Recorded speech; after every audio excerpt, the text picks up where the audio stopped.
Bismillahirrahmanirrahim. Assalamualaikum dan salam sejahtera. Saya Mazila Yasmin binti Azizan selaku moderator anda pada hari ini. Baiklah, sebelum kita memulakan perbincangan kita pada hari ini, izinkan saya untuk memperkenalkan ahli-ahli panel saya terlebih dahulu. Baiklah, di sebelah kanan saya ahli panel pertama iaitu Saudari Tu Jia Hui. Apa khabar saudari? Khabar baik. Baiklah, manakala di sebelah kiri saya pula iaitu panel kedua yang bernama Saudari Wong Chingro. Apa khabar saudari? Khabar baik, saudari Yasmin. Baiklah, sebelum kita memulakan perbincangan kita pada hari ini, izinkan saya untuk mengutarakan beberapa definisi penting berkaitan topik kita pada hari ini, iaitu bimbingan kerjaya.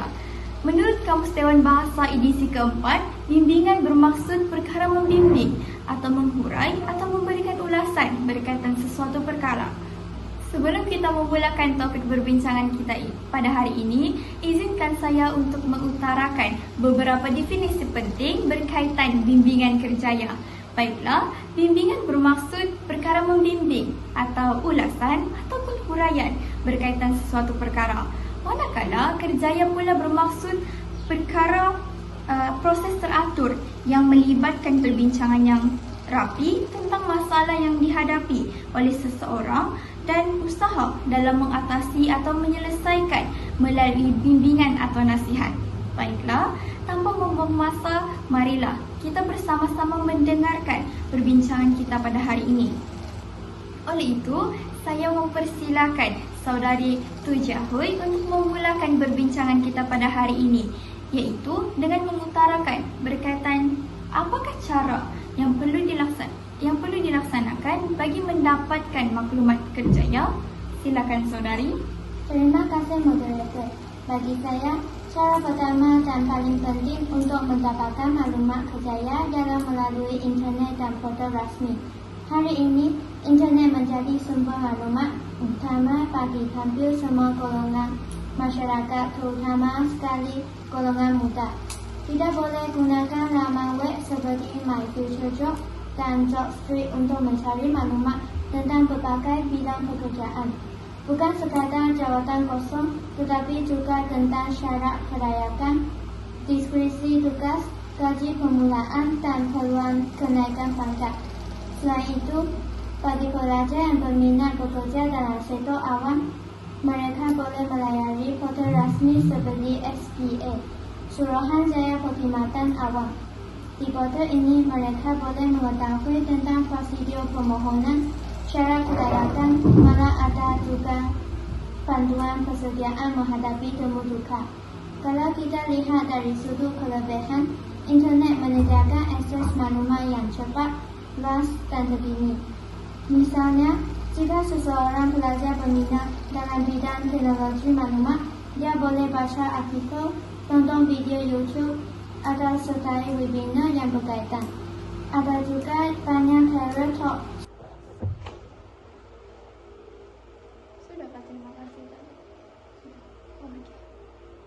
Baiklah, apa itu isu kan? Isu syarat. Oh, masih lagi syarat. Okey. Baiklah, para hadirin sekalian, mari kita mendengarkan pula pendapat Saudari Wong Chingro berkaitan cara yang perlu dilaksanakan untuk mendapatkan bimbingan kerjaya. Silakan saudari. Terima kasih saudari Yasmin. Cara yang seterusnya untuk mendapatkan maklumat kerjaya ialah dengan berjumpa guru bimbingan dan kaunseling di sekolah. Hal ini dikatakan demikian kerana guru bimbingan dan kaunseling memainkan peranan yang sangat penting untuk membantu murid-murid memilih.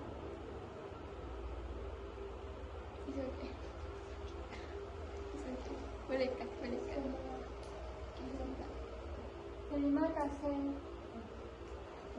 Sorry. Kita tarik nafas. Alright. Terima kasih saudari Yasmin. Cara yang seterusnya untuk mendapatkan maklumat kerjaya ialah dengan berjumpa guru bimbingan dan kaunseling di sekolah. Hal ini dikatakan demikian karena guru bimbingan dan kaunseling memainkan peranan yang sangat penting untuk membantu murid-murid membuat pilihan masa depan yang tepat. Guru bimbingan dan kaunseling bukan sekadar memberikan maklumat umum tentang kerjaya, tetapi mereka juga boleh memberi cadangan, tunjuk ajar dan nasihat yang lebih ke arah berdasarkan minat serta potensi murid. Misalnya, mereka boleh menjalankan ujian minat kerjaya ataupun inventory personality untuk mengenal pasti bidang yang paling sesuai dengan diri kita. Sebagai contoh, sekiranya seseorang murid mempunyai minat yang mendalam dalam bidang seni dan kreatif, guru bimbingan boleh mencadangkan kerjaya seperti pelakar grafik, animator atau arkitek. Begitu juga jika seseorang murid cenderung kepada bidang sains, guru kaunseling boleh membantu memberi panduan tentang laluan pendidikan untuk menjadi dokter, jurutera atau ahli farmasi. Jadi, pelajar perlu berani mencari bantuan guru bimbingan dan kaunseling di sekolah. Jangan rasa takut atau malu kerana guru bimbingan dan kaunseling sentiasa bersedia untuk mendengar dan membimbing. Oleh itu, jelaslah bahawa guru bimbingan dan kaunseling memberikan maklumat kerjaya dan sekaligus membantu murid membentuk arah tuju hidup, mengukur minat dan bakat serta menyesuaikan personaliti dengan kerjaya yang diminati. Itu sahaja. Terima kasih Saudari Wong Cingru atas perbincangannya sebentar tadi yang panjang lebar. Baiklah, benarlah para hadirin bahawa guru bimbingan kaunseling merupakan orang yang sepatutnya kita temui untuk mencari bimbingan berkaitan kerja yang sepatutnya kita depani di masa depan. Baiklah, walaupun pelbagai maklumat kita terima berkaitan maklumat kerjaya, namun kita masih berdepan dengan pelbagai isu, terutamanya isu mismatch. Okay. Baiklah, Saudari Tu Jia Hui, adakah isu mismatch ini memang semakin serius dalam pasaran kerja sekarang? Silakan Saudari. Terima kasih moderator. Kalau kita bincang tentang isu kerjaya, saya ingin tekankan tentang masalah pengangguran, khususnya dalam kalangan graduan. Menurut laporan yang pernah dikeluarkan, kadar pengangguran graduan di Malaysia masih berada pada tahap yang membimbangkan. Ramai graduan yang sudah menamatkan pengajian terpaksa menunggu lama untuk mendapatkan pekerjaan yang tetap. Antara punca utama ialah ketidakpantangan antara kemahiran graduan dengan kehendak pasaran kerja. Contohnya, majikan sekarang melakukan pekerja yang bukan sahaja cemerlang dari segi akademik, tetapi juga memiliki kemahiran komunikasi, penguasaan bahasa Inggeris, pengetahuan teknologi digital, dan kebolehan bekerja dalam pasukan. Maknanya, ada graduan yang terlalu bergantung pada pencapaian akademik semata-mata tanpa melengkapkan diri dengan kemahiran insaniah. Hal ini menyebabkan mereka suka bersaing. Selain itu, faktor ekonomi juga memberi kesan. Apabila berlaku kelembapan ekonomi atau krisis global, mana syarikat terpaksa mengeharkan pengambilan pekerja baharu. Ditambah pula dengan persaingan daripada graduan luar negara, peluang pekerjaan semakin terhad. Saya percaya isu pengangguran ini perlu didatangi dengan kerjasama antara pelajar, institusi pendidikan, dan pihak kerajaan. Pelajar perlu lebih kreatif mencari peluang latihan industri, kursus tambahan, dan part-time job untuk menambah pengalaman. Jika tidak, mereka akan ketinggalan berbanding calon lain. Itu sahaja. Terima kasih Saudari Tu Jia Hui. Baiklah para hadirin, benarlah bahawa maklumat kerjaya ini sangat penting daripada untuk menghadapi masalah isu pengangguran yang semakin meningkat di negara kita. Baiklah, mari kita dengarkan pula apakah pendapat Saudari Wong Cingru berkaitan kepentingan dalam mendapatkan maklumat kerjaya. Silakan Saudari. Terima kasih Saudari Yasmin. Sekarang saya akan menerangkan kepentingan pendedahan kerjaya. Enggak apa, teruskan. Terima kasih Saudari Yasmin. Sekarang saya akan menerangkan kepentingan pendedahan kerjaya. Pertama sekali, pendedahan kerjaya dapat membantu murid membuat pilihan masa depan yang tepat. Pendedahan awal memberikan peluang kepada murid untuk mengenali pelbagai bidang pekerjaan yang wujud di dunia. Dengan cara ini, mereka dapat menilai minat, bakat dan kecenderungan diri sebelum memilih arah tuju sendiri. Kepentingan yang kedua ialah pendedahan kerjaya mampu meningkatkan motivasi murid untuk belajar. Hal ini dikatakan demikian kerana apabila murid mengetahui kaitan antara subjek yang dipelajari dengan kerjaya impian, mereka akan lebih bersemangat untuk berusaha. Sebagai contoh, seseorang murid yang bercita-cita menjadi doktor akan lebih tekun dalam mempelajari mata pelajaran biologi dan sains. Seterusnya, pendedahan kerjaya juga dapat membuka peluang yang lebih luas kepada murid-murid. Hal ini kerana kebanyakan pelajar hanya mengenali kerjaya yang popular seperti doktor, guru dan peguam.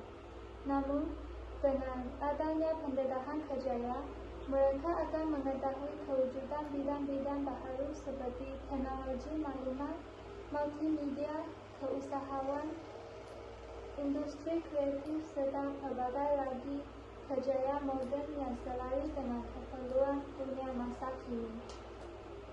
Kesimpulannya, pendedahan kerjaya sangat penting kerana ia bukan sahaja membantu murid membuat pilihan yang bijak, malah dapat meningkatkan semangat belajar dan memperluaskan pengetahuan mereka tentang pelbagai peluang pekerjaan.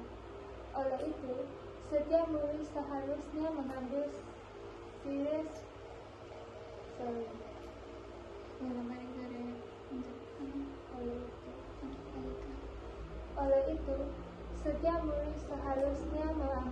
serius pendedahan kerjaya yang diberikan sama ada di sekolah maupun melalui pelbagai sumber lain supaya masa depan mereka lebih terjamin. Itu sahaja. Terima kasih Saudari Wong Cingru. Baiklah, hadirin sudah mendengar betapa pentingnya maklumat kerjaya ini kita dapat. Oleh itu, hadirin sudah mendengar betapa pentingnya maklumat kerjaya ini kita tahu dan kita cakna berkaitannya supaya kita dapat menentukan arah tuju masa depan kita dengan lebih teratur dan dengan lebih bijak. Oleh itu, Saudari Tuja Hui, apakah kesan yang mungkin berlaku jika seseorang itu tidak mengambil cakna, bahkan tidak peduli berkaitan maklumat kerjaya? Silakan Saudari. Terima kasih moderator. Baik, kalau kita bincang tentang kesan, jelas sekali apabila seseorang kurang mendapat pendedahan dan bimbingan kerjaya, banyak masalah boleh timbul. Pertama, pelajar berisiko membuat pilihan kerjaya yang salah. Contohnya, seseorang pelajar mungkin memilih bidang kejuruteraan hanya kerana mengikut kawan, tetapi sebenarnya minatnya lebih kepada bidang seni. Akhirnya dia belajar tanpa semangat dan mungkin berhenti separuh jalan. Kedua, keadaan ini juga boleh menyebabkan tekanan mental dan emosi. Bayangkan seorang graduan yang menghabiskan masa 4 tahun belajar dalam bidang tertentu, tetapi akhirnya tidak dapat kerja yang sesuai kerana tidak tahu keperluan pasaran semasa. Situasi ini boleh menyebabkan mereka kecewa, hilang keyakinan diri, malah ada yang mengalami kemurungan. Ketiga, kesannya bukan hanya kepada individu, tetapi juga kepada negara. Jika ramai belia tidak mendapat pendedahan kerjaya yang betul, negara akan kekurangan tenaga kerja dalam bidang kritikal seperti perubatan, pendidikan atau teknologi. Hal ini boleh mencerdaskan pembangunan negara pada masa hadapan. Oleh itu, bagi saya, pendedahan awal tentang kerjaya sangat penting. Pelajar sepatutnya mendapat maklumat sejak di sekolah menengah lagi melalui program bimbingan dan kaunseling, lawatan sambil belajar, ataupun pameran kerjaya. Dengan cara itu, mereka lebih jelas tentang arah tuju masing-masing. Itu sahaja. Terima kasih kepada saudari Tui Jahui atas penjelasannya sebentar tadi.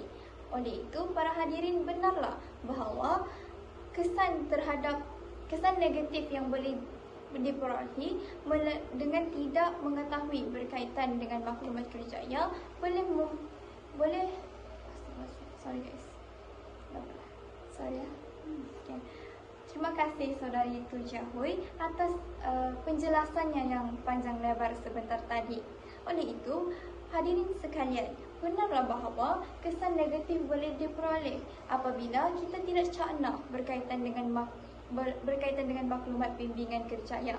Oleh itu, jelaslah bahawa bimbingan kerjaya ini memainkan peranan yang penting dalam menentukan arah hidup. Bimbingan kerjaya juga bukan sekadar keperluan sampingan, tetapi satu keperluan asas untuk pastikan masa depan individu lebih terarah. Oleh itu, sekian sahaja perbincangan kita pada hari ini.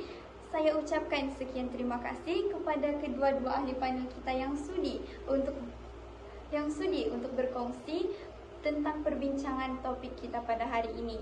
Baiklah, sekian wabillahi taufiq wal hidayah. Wassalamualaikum warahmatullahi wabarakatuh.